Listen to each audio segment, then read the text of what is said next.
আপনারা অনেকেই চিনেন যে ইয়াসমিন চৌধুরী, যার বাবার সম্পত্তি নিয়ে কিন্তু তিনি ইতিমধ্যে মিডিয়ায় ভাইরাল হয়েছেন।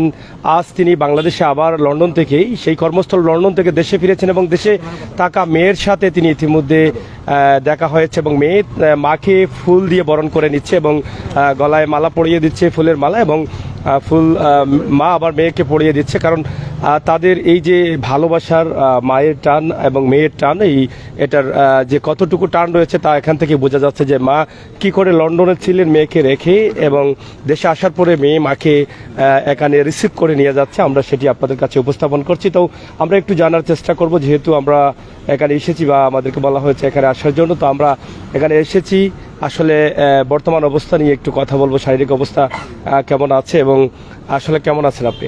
আসসালামু আলাইকুম। আমি তো হঠাৎ করে আইছি, বুঝছেন নি, লন্ডনে আসলাম। আমি খালি গেছিলাম কি আমার চিকিৎসার লাগি, তারপরে আমি আমার উকিলে হয়েছে লন্ডনে গিয়ে আমি একটু সাহায্য নিবার লাগি আমার সরকার কাছ থেকে।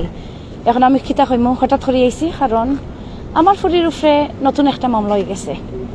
এর মাঝে জানাইনি খিতা মামলা, আমি আর তাই বলে খিতা কাদির যমুনার দোকান থেকে আমরা ক্যাশ পয়সা চুরি করছি। কাদির খে আমার মা পাই বনির বারাঠিয়া। এখন কোর্টে ইনশাল্লাহ প্রটোকলও যাও, কারণ বেশি মাথিয়া লাভ নাই, কারণ জেলান কোর্টে চাইব আমরা আসি, কিন্তু দেখবা একটা না একটা ওইল একটা 2 নম্বর আমরা কিতা হইমু মামলা ফেলাই দিছি। কারণ ও যে সমান পুরুষের উপরে পিছারাই খেনে একটা করে, কারণ আমার ফুরির উপরে চোখ দিছে, সিসিটিভি হে লাগাই দিছে। আমি শুনছি লন্ডনে বইয়া বলে তার দোকানও হে এমন সিসিটিভি লাগাইছে নাইনি যে অ্যাঙ্গেলে একটা অ্যাঙ্গেল হইছে আমার ফুরির বাইদি চোখ দিবার লাগে। ওইলো আমার একটা কাহিনী। সো সিলেটও লাগি শুভেচ্ছা। আমি একটা মা, আমার ফুরি একদম একলা, আমার পরিবারে জানানি হয়েছে, তানতানরে হয়েছিল বলে খাতিরে জলদি তুমি তাইন উঠাই লাও, কারণ ই জেসাতে ওক। কিন্তু একজন মানুষে ইলান কষ্ট দিত আমার ফুরিরে, একটা সাবল বাচ্চা, কিতা ইসলাম মরি গেছে নি সিলেট মহানগর মাঝে? নিশ্চয় না। ওইল আমার উত্তর।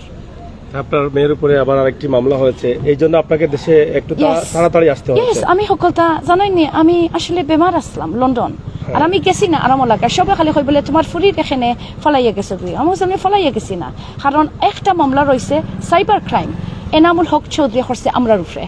বনি জামাই আমার আফন সাসার রুবাই যেগুর অলরেডি FIR হয়ে গেছে, হে আমার ইয়া ফিটাইয়া হাসপাতালে দিছ। সিলেট মহানগরে সেও মাতিতা নানি একটা লইয়া। এখন আমার ইনশাল্লাহ ই দোয়া রয়েছে, আমি আইসি, কারণ আমি মেয়রের লগে আরিফ পাই লগে আমি এখন দেখাত যাই। আর ইনশাল্লাহ তাইন সময় দিতে হইবা, তাই নিশ্চয় জানইন কিতা হইয়া যার। আমি একবারও তাইন আমারে খুঁজলা না। আমি চাই আর ইনশাল্লাহ তাই আমার লগে দেখা করবা, নতুন মেয়রের লগে আমি দেখা করতাম চাই, আনোয়ারুজ্জামান। কিন্তু আর একটা জিনিস আমার চিঠি দেও, আমি এমনি জানি যদিও আমি বাংলাদেশি নাই, কিন্তু আমার রক্ত আমার মা বাপর রক্ত, আমি সিলেটরা আমি সম্মান করি। ওই দেখক আমার রাত বেশি দেখাইতাম না, ওই দেখক আল্লাহ আছে না। এখন একটু হইল প্রমাণ, বিদেশ লন্ডনের আপনার বাংলাদেশি সরকার আমার চিঠি লেখাইছে, আর আমার কেস গেছে কি আইজির কাছে। কারণ লন্ডন সেখান থেকে সাপোর্ট নিচ্ছে, হাই কমিশনে জাননি চিঠি পাঠাই দিছে, আর কইছে এই 2টা মহিলার কিতা ও আইজি তুমি একটু আপনি একটু তারার বাইদি চোখ দেখা। আর আমার পুরা বিশ্বাস আইজি আমারে সাহায্য করব, আরিফ পাইয়াই সাহায্য করতে হইবা, আনোয়ারুজ্জামান। কিন্তু সব কাউন্সিলর আমি কইলাই, আর একটা জিনিস আমি কইলাই, আমার ফুরির উপরে সিসিটিভি লাগানি হয়েছে, আমার ফুরির আমার বাবার সম্পত্তির মাঝে কোন পুরুষের ঢুকি গেছে। এখন আমি মামলা ফেলাইছি, একটা ফেলাইয়ার নিনা আমার ফুরির উপরে মামলা হয়ে গেছে, তাই বলে টাকা পয়সা চুরি করছে। আর সেনেও বাংলাদেশে রয়েছে। আমি কইলাই সাইবার ক্রাইম একটা হয়েছে নানি, এনামুল হক চৌধুরী ফলাই গেছে। জানি না, আমি এখন আইসি, আমি ওগুর কেস আমি ফরতাম, বুঝছেনি। এখন এগো বলে 5 মাস আগে 90,000 বলে 90,000, প্রায় 1 লাখের মাঝে আমি আর আমার ফুরি। এখন আমি কইলাই আমরা বলে 90,000, আমি একদম মানি না, এগো আস্তা বোয়া। কিন্তু কোর্টে ইনশাল্লাহ দেখবা, কারণ কোর্টে প্রত্যেক মামলা তারা করছে আমার পরিবারে, আমার উপরে শাস্তি দের। কারণ আমি জিজ্ঞা করি আমার বাফর, আমার পুরা বিশ্বাস স্থানে খুন করা হয়েছে পয়সা লাগে। যমুনা খাদির যে বেঠাই চোখ দিছে আমার ফুরির উপরে, আমার শাস্তি দের। আর খাদির খে আমার মার বুঝছইনি বারাঠিয়া, আমার বইন বনি জামাইয়ের খাতিরর মানুষ। এখন আমার পরিবারে ঘরের আমার পুরা যাই হোক, এখন আপনি তো দেশে আসছেন, এখন দেশে যেহেতু আসছেন এই মাত্র আপনি দেশে আসার পরে তো অবশ্যই আপনি আপনার উকিলের সাথে বুঝবেন, আইনানুগভাবে যতটুকু প্রয়োজন আপনি ততটুকুই করবেন, আইনের ভিতরে থেকেই করবেন। আইনের ভিতরে সবসময় আমি কখনো আইনের বাইরে যাই না।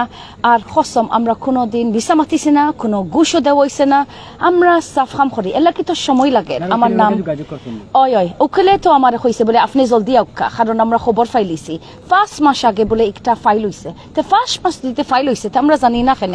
এখন এর লাগে আমি খুশি, কারণ বিদেশ থাকি, লন্ডন থাকি, অলরেডি সিটি গেছে কি বলে ই মা মেয়ের কিতা হইয়া যার। এখন এর মাঝে আমার ফুরির জানইনি আস্থা শরীর নাই। আপনি জানইনি আর একটা সুখবর, আমার ফুরির কারণে আমি খান্দিয়ার, কিন্তু আমার ফুরি একলা বাংলাদেশ থাকি। আপনি জানইনি তাই ফার্স্ট ক্লাস অনার্স ফাইলিছে রেজাল্ট ডিগ্রি, কিন্তু আমার পরিবারে জানইনি। আমি এখন কইলাই আমার পরিবারে ও সপ্তাহের মাঝে আমি কইলিছি জলদি তুমি তাই সমাধান যাও কি। আমি অলরেডি দাবত দিলাইছি, আপনি জানইনি আমি 20 বছর খালি হইয়ার পরে তুমি তাই আমার শাস্তি করিও না, শাস্তি দিও না। আমার বাপের সম্পত্তি তুমি তাই দেও না খানে, আমার বাপ কিলান মারা গেছেন একটা খো না খানে, কত জামলা ইয়াজার তারা আইনা সমাধানও বই না। আপনি জাননি সমাধানের দাওয়াত গেছে 3 দিন আগে, কারণ একটা শেষ হয়ে যাও খেনে মামলা যাইতো, একটা খেনে পাবলিকে শুনতো, একটা সমাধানও যাই না। চুরির মামলা, কিন্তু আমরাও মামলা ফেলাইছি, কারণ আমি কইছি নানি আমার ফুরির উফরে বাসার উফরে কাদিরে সিসিটিভি লাগাই দিছে। আর সিসিটিভি ইয়েস কাদিরের উফরে আমরা মামলা করে লাইছি, আর রাসেলের উফরে, কারণ তারা আমি যেবলা লন্ডন আসলাম তারার মানুষের দিয়া পিছনে তারা মানুষ পাঠাইছে।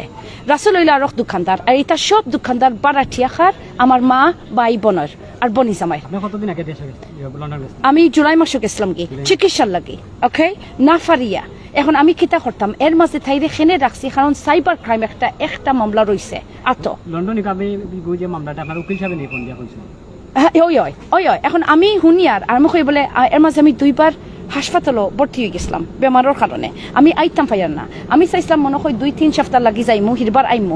আমি অটকি গেছি লন্ডন, হঠাৎ করে আমার ফুরিয়ে জাননি এক বেফান হয়ে গেছে আর জাননি একরকম তাই বন্দি হয়ে গেছিল বাসার মাঝে। জুলাই মাসে গেছিলাম, এখন আমি ফেরত আইছি। আপনার মেয়ে তো আপনাকে মালা দিয়ে গ্রহণ করলো, আসলে দেখার পরে কেমন লাগছে আপনার? বল আমার জাননি আমার শরীর অবস্থা দেখলানি, কারণ আগে জাননি অতখান তাই শরীর অত হুকাইল আছিল না। এর মাঝে আমরা যেবলা শুনছি আমি লুকাইয়া রাখছি, আমি প্রায় আরো বাসার তাইরে হরাইছি, লোকালোক বাসা থাকি। এখন এই যে টর্চার লন্ডন আসলে আপনার মেয়ে দেশে আসলে ওই আমি কইতাম পারতাম না, কিন্তু তাই বাসা তো আছিল, কারণ নাম দিলাইলে সমস্যা হই নানি, এগুলো একটা সিকিউরিটি ডিটেইল রাইট। কিন্তু আমি কিতা কই আর এটা খে কররা আমার পরিবারে এখন সমাধান ওই আমি কইছি বলে তুমি তান বন্ধ করো, তাই বাফরে আমি কইলিছি, বাফেও অভিযোগ দিলাইছে বলে জ্বালানো লং আমার ফুরিরে ইকি অবস্থা ওর রাইট। আমি বারবার কইয়ার আমি খুব দুঃখে আইছি, আমি খুব দুঃখে আমার ফুরিরে তাই সাবাল বাচ্চা, কিন্তু তারা বারবার মামলা ফালার আমার সাবাল বাচ্চার উপরে। এখন আস্তে সিলেটের মাঝে কেউ নাই একটা বন্ধ করাইতো, এটা ঠিক নেই। বলছেন যে মেয়র মহোদয়ের সাথে দেখা করবেন ইনশাআল্লাহ। ওই আপনি যেহেতু দেশে আসছেন আপনাকে আর বেশি কষ্ট দিতে চাই না, আপনার যেহেতু আসছেন আপনি তো আরো এইভাবে হয়তো আপনার বিষয়গুলো আপনি জানাবেন। তো আমরা এই পর্যন্তই, আজকে আপনি আসছেন এটাই আপনাকে জানানোর জন্য কিন্তু আমাদের আসা। তো প্রিয় দর্শক, আসলে এই যে মাকে পাওয়ার পরে আসলে কেমন লাগছে এই মুহূর্তে? হাজি ফেলবা 3 মাস হয়ে গেছে আমার আম্মা দেখা করছি না, এটা খুব কষ্ট পাইছি, কিন্তু আমি একলা দেশে রয়েছি আর এখন একটু শান্তি পাইছি। কিন্তু আম্মা আমারে মায়া করে, আর জাস্ট এগো আমার আম্মা, সো আর কিছু হতে পারে না।